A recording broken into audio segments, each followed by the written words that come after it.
Welcome to our Tuesday AcresPro.com buy sell, joined by the legendary Tom Dienhart here. And that is always a good thing for me. We always enjoy our conversation. We are going to be talking about who's hot, who's not in Purdue football, and I don't know if it's or who are buying and selling topics of the day. It's always a fun conversation. I want to thank our sponsor again, at Acre Pro Midwest Farm Group, your local farmland specials with decades of experience in Indiana agriculture. No one, and I mean no one, knows the market better. Whether you're doing a 1031 exchange or simply buying and selling farmland, your local Acre Pro agent, that's Kyle Spray and Company. They will walk the land with you and ensure the deal is done right. Visit acrepro.com or call that number, 765-587-3185. I've almost memorized it this far into the year. That number is 765-587-3185, and make sure that you talk to your Acre Pro agent. All right, Tom. Isn't it amazing how things change one week to the next? Here we are. We're singing the blues about where Purdue's going to go. Can they win another game? They go and beat Illinois, and the way that they did it was impressive. You know, I'm going to start with Devin Mockabee, and you've done the research about the fact that he's in pretty rarefied air with four 100-yard games. And we'll talk about that a little bit, but we do it every week. But I'm going to ask you, just because Northwestern's an interesting opponent, maybe on the surface you figure he's going to make it 5 easily. Are you buying or selling that, my friend? I am. I'm buying that, Alan. Northwestern, to put it mildly, is struggling on both sides of the ball. Maybe it's even an understatement to say they're struggling, Alan.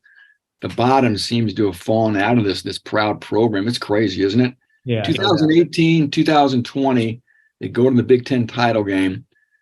About 2017, 18, they opened this immaculate facility. Yeah. I mean, I've been in it. It's stunning, Alan.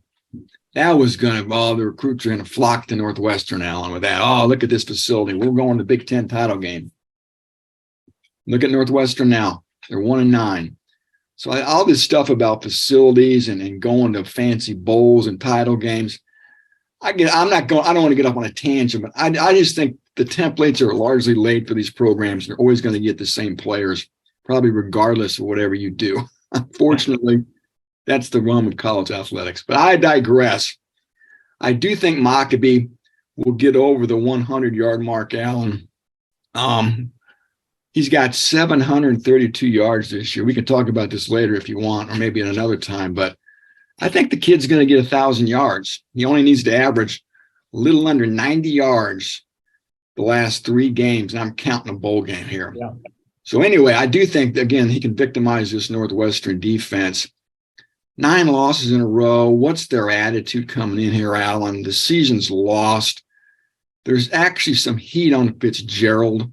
Not that he's going to get fired, but he's going to have to shake this staff up, I think. And some people think Alan, he's lost the fan base, something many NU people never thought was possible. Yeah. The favorite son could do no wrong. Well, we all know scripts can always change. And anyway, I feel bad for Fitz, but that's where they're at. But that's a long answer to your question, Alan. I love Mockabee. I love the attitude of this offensive line. After the game last Saturday, Alan, somebody sent me a picture of the offensive line on the sideline, huddled around the cannon. Gus Hartwig was wearing a hat that said, "Run the damn ball."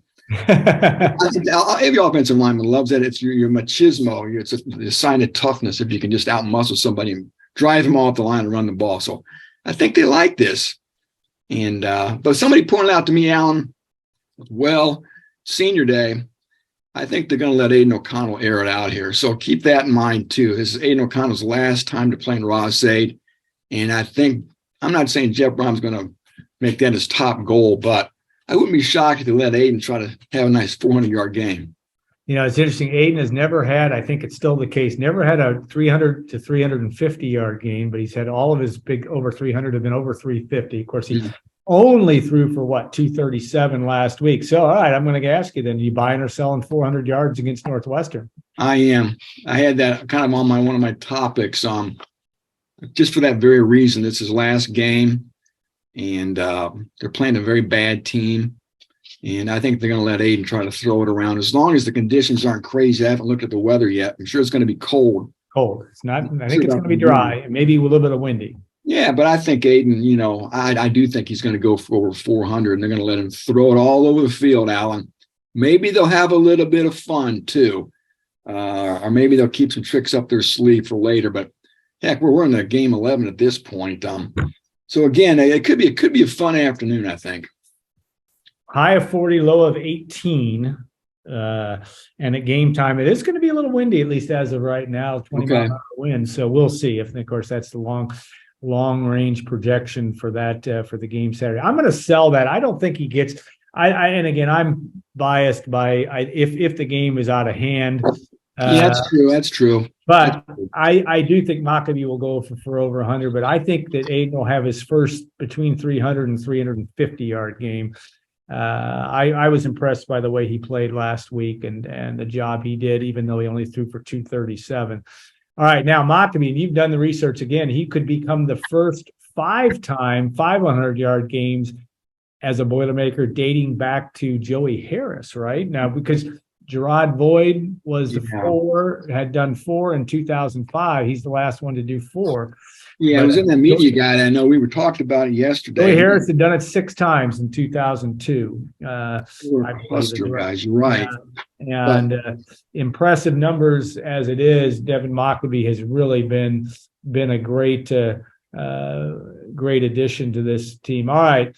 Are you doing some research right now? I can look it up later. But I knew there was a group of about 5 guys who have had 5 100-yard rushing games. I guess the important note is what you said, Alan. Joey Harris was the last, right? The last to do it 5 times. And he did it 6 times, I think is right. And if I could get my scrolling to work on my computer. 2001, 2002. I can't remember what year that was. All was. In 2002. He did play in 2001. I don't think he had a 100-yard game. I think he had it. And he also, of course, rushed for it. Corey Sheets never had more than 3 in 1 year. He had 2 years. He had 3, 2007 and 2008. Of course, Corey Sheets was the most recent 1,000-yard rusher, correct? So yeah, he was correct. And but it's interesting from that standpoint how many times that will play out and what it will do. Here you go, real quick, not to get too deep in the weeds here. Career 100-yard rushing games, players with 5 of them. Someone named Norbert Adams. Yeah, in the 1940s. Yeah. Then we have Akeem Hunt, Markel Jones. But this is just career. It's not a season. So it doesn't correct. So anyway, I guess that's the point. I was looking for the season stuff. So yeah, Markel did it. Markel never had more than 2. No, he didn't. You're right.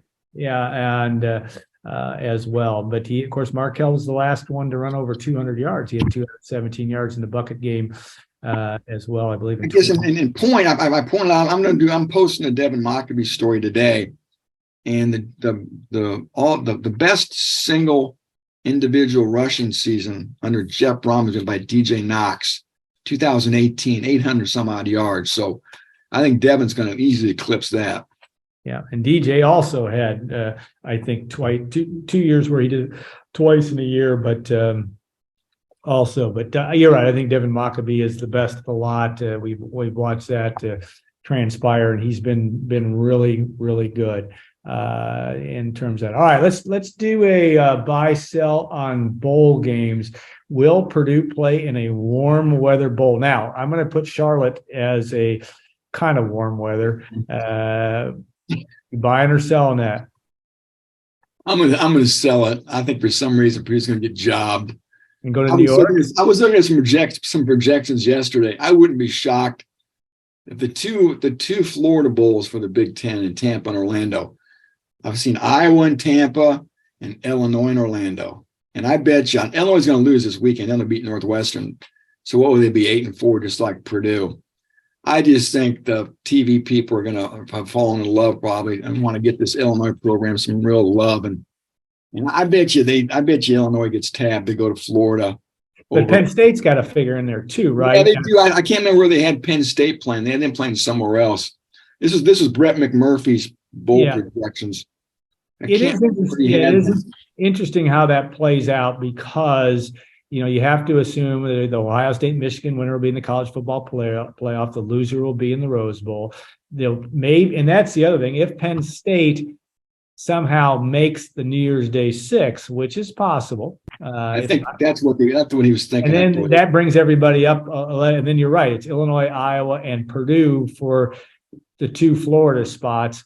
And you're right. It'll be interesting to see. Now, I would argue I'm going to buy that Purdue will play in either Charlotte or in Florida, because I do think bowl fatigue is an interesting thing. You're right. We've talked about till we're blue in the face. There is no rhyme or reason. There is no order.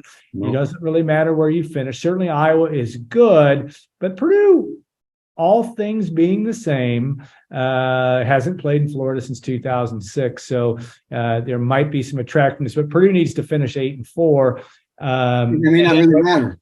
What?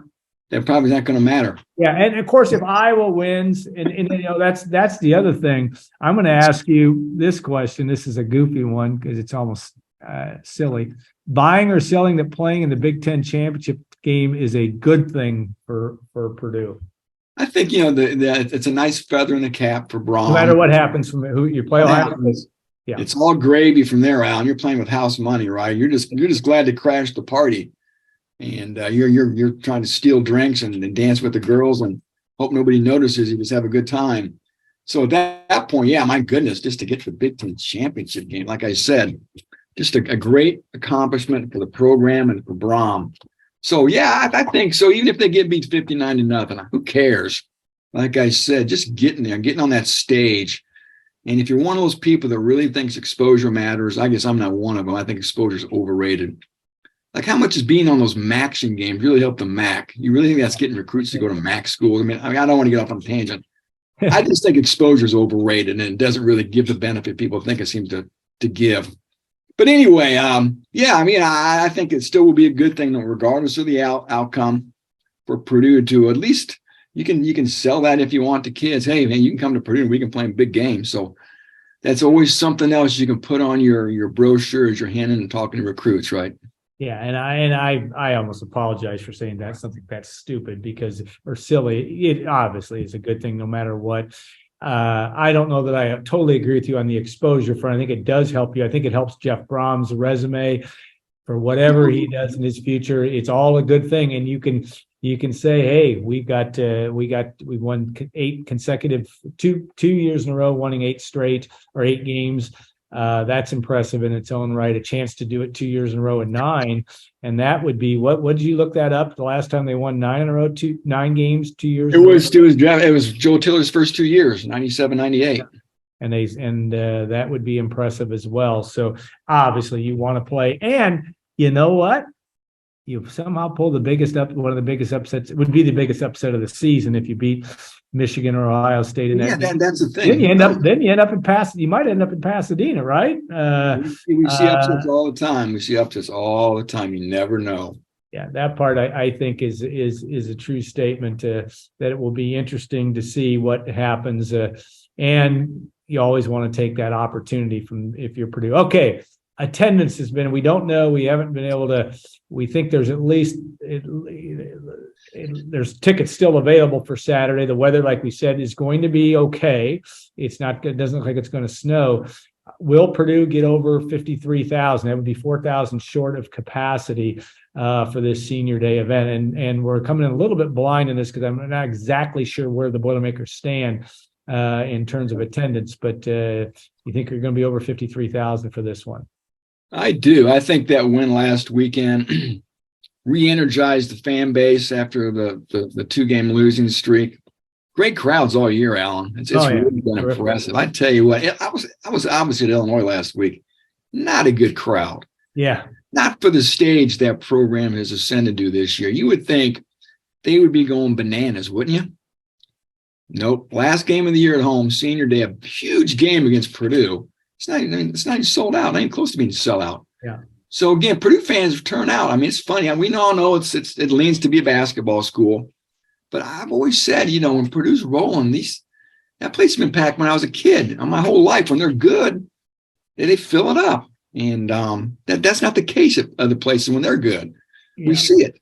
So I think the Purdue football fan is a little underrated. I think the Purdue football fan is better than it's given credit for. I do think we're going to see a good crowd. I'm going to say over 53,000 because of the new stakes, Alan. Purdue is still alive in this crazy game to chase the Big Ten championship bid. If this doesn't do it for you, I don't know what it does. Plus, it's a chance to say goodbye to guys who are maybe going to be in the cradle of quarterbacks. It's a chance, Alan, to lay one on Northwestern. And to me, this really is a stunning stat. To lay one on Northwestern, a team Purdue has not beaten in Ross-Ade Stadium since 2007. That's unreal. That is unbelievable. Who would have ever thought that? It used to be when you and I were growing up, it was Northwestern was in the middle of a 30-some game losing streak. Francis Pay and Rick Venturi and all that. Those poor guys up there. Alex Agassi. Yeah, that was one game my dad would give me a knothole ticket for. I got to go to the Northwestern game. And yet, Pat Fitzgerald obviously has built that program to a high level. Not at this point right now, but yeah, I'm with you. I think they will do that. I think one thing that's been interesting to me is the basketball effect and almost the student effect. And maybe is that it has become an expectation at Purdue that you go to games, and I think that they've done a great job, whether it be in the marketing promotions or building that brand to where. And again, you have to give Jeff Brom credit. It's been, for the most part, been fun football to watch. Sans the Iowa game 2 weeks ago. That wasn't fun. But my point is, the expectation is you go to games. And I think that's been that way. The students have been unbelievable, even for the Iowa game with all that wind. Yes, they left at some left at halftime, but they were there shoulder to shoulder. I think they'll be here even in the mid-30s. It's good November football weather. Sounds like it's going to be dry, maybe a little bit windy.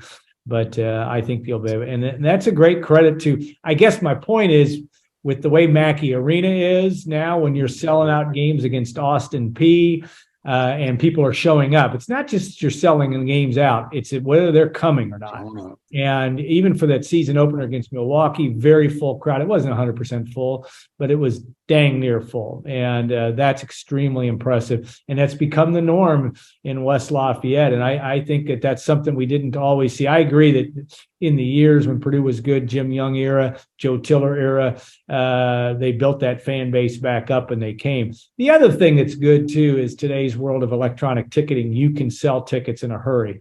And it used to be you could never walk up more than 2,000 people in a game week. Now you really nothing to stop you from buying tickets online and walking into the game. So I think you're right. I think they'll have a great crowd, and it will be. So you think electronic ticketing has had that big of an impact? I think it's had a big impact because I do think that it's so easy to get them. There's no barrier. There's no standing in line. There's no reason if you really want to go. And of course, to any sporting event, we always talk about that. You want to go to the Super Bowl? You can go. You just got to pay the freight. Heck, we were talking about that. I was buying tickets for my daughter for the Purdue Penn State game at the Palestra in basketball. Game sold out.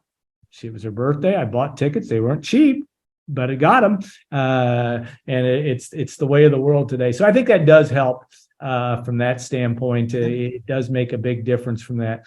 All right, Purdue's offense he really did get the job done in the game against Illinois. I don't think a lot of people saw Purdue scoring 31 points in that game, and against an Illinois defense.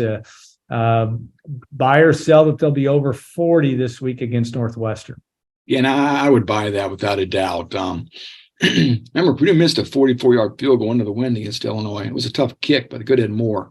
Yeah. So I think, this is a Northwestern defense I talked about earlier.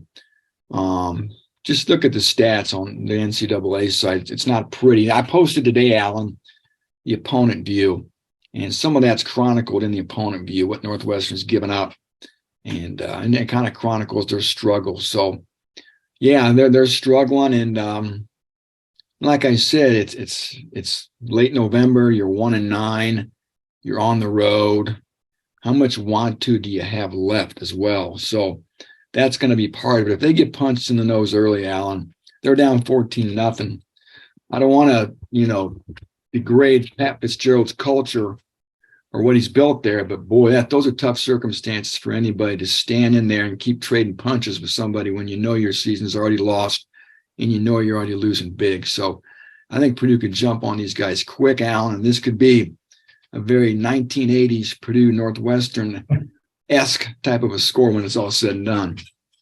Purdue's last road shutout in the Big Ten. Yeah, 1981 Northwestern, right? You were at that game, I think. I was at that game. I walked in with I hate to admit it now, the statute of limitations is gone. I did not have a ticket. Purdue's band was walking into one end of the open end of what was Dyke Stadium at the time. And I think Yes. we walked in with the band. It rained like heck. Yes. As I recall, we sat under the awning. I have committed, I don't know if that's a felony, but it's at least a misdemeanor. I have done that. I just hope the Evanston police aren't watching this. I know. Hey, real quick on Northwestern. Now they're going to play one more year in Ryan Field, 2023. Yeah. Then 24, at least maybe 25, they're going to be gone as that they redo their whole facility. And where it is, they're going to probably play in Soldier Field in September and October. And once the Cubs season ends, they may play in Wrigley. So could be kind of some fun away games, maybe. Purdue be back. That was fun a year ago this week. Real quick, now to get on another tangent, has Purdue ever played in Soldier Field? Yes, 1931. Weren't you there for that one? They played a benefit game during the Depression. It was like a Big Ten champ. Well, kind of. It was a big. There were four teams that played, not all at Soldier Field, but Purdue beat Northwestern 7-0, and won a share of the Big Ten championship against the Wildcats. I hope Purdue can play that. 1931. I don't know if they'd ever played there at any other time. I think that was the only time. Of course, Purdue's played in Yankee Stadium. They played the Polo Grounds, the old Yankee Stadium. They played in Wrigley Field, etc. That will be a. Happens. We'll see what happens. Like if that actually happens, that's what the Northwestern writer was telling me. Yeah, sort of the conjecture at this point. So that'll be fun. And hey, real quick, too, not just to go back and backtrack on those bowl projections by Brett McMurphy. He had Penn State in the Cotton Bowl, Allen, in the New Year's Day Six Bowl, playing Central Florida. Yeah, so that created the bump up in his bowl projection. Citrus Bowl, Illinois, Ole Miss, and he had Iowa playing Kentucky in that bowl in Tampa, and then Wisconsin was in the Music City Bowl against Arkansas, and we talked about Purdue and Pitt in the Duke Mayo Bowl. So and Duke and Minnesota in the Pinstripe Bowl. So there you go. That's just one man's opinion. It's awfully early, but yeah, that's going to be fun to watch if Purdue can. If they're a favored child enough to get a Florida Bowl bid or not over teams like Iowa, Illinois, maybe even Penn State, if they don't get bumped up to one of those New Year's Six Bowls. Yeah, it's going to be interesting. We will know that on December what will it be? December I think the title game's on the 3rd, I want to say. Right. So we'll know on December the 4th that we'll have a bowl projections, and we'll be talking a lot more with the Jerry Palms. We got to talk to Jerry sometime coming up. Yeah, I know, when we haven't gotten that down. Okay, last one, and we've got about a minute and a half left here. Bowl. All right, are you buying or selling that Minnesota beats Iowa this week? Unfortunately, I'm going to sell that. I don't know the status of Tanner Morgan, the Minnesota quarterback. He didn't play last week, so right. I'm saying this without knowing if he's going to play this week. On Sunday, Allen, Minnesota was the favored team by about 3 points. I don't know what the line looks like now, which is surprising. Maybe Morgan's going to play. So I'm going to say this. If Morgan plays, I think Minnesota wins. If Morgan doesn't play, I think Iowa wins. So, again, we're taping this on Tuesday morning. I haven't looked to see what the status of Tanner Morgan is, but I don't think they beat Iowa by just handing the ball to Mo Ibrahim 50 times. You're not going to beat Iowa with just a one-dimensional offense. They're going to have to throw the ball. This backup quarterback at Minnesota we've seen play a couple of times. He's not equipped to do it. They could beat Northwestern like that, which they did last week, 31-3. Again, you're not going to beat Iowa like that. So that's the caveat there. With Morgan, I say Minnesota wins.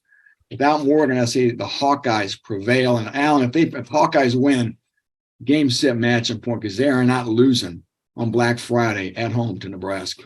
Yeah, 2.5-point favorite, I think, is still a line with Minnesota favored. So it'll be interesting to see. I'm with you. I think Iowa finds a way to win. They always seem to. And I'm not that impressed. Well, we should be more impressed with what they did to Purdue. But they are a team, I think, that will get the job done in Minneapolis as well. Purdue had the shot at him, Allen. Purdue had him right here. Yep, just didn't get it done. All right. We want to thank you again, Tom. Always good conversation. We always digress, which is part of the fun of this. We'll look forward to next week. We'll do some bucket digression next week when Purdue plays Indiana. Want to thank acrepro.com and make sure that you visit that or call 765-587-3185. Talk to your local land expert, your Acre Pro expert today. That number 765-587-3185. All right, Tom, have a great rest of your week. Looking forward to great content on the site. Appreciate all of you. A reminder also, you've had a terrific response already, but you can become a member of goldenblack.com for $1 for the next year or so. We hope you can join the thousands, and we can say thousands have come over. We appreciate that well. So make sure you get supplies are limited. Supplies are limited. So act now. Act now. Operators are standing by. All right, Tom. Thanks again, and we'll see you next week on our Acre Pro Buy Sell.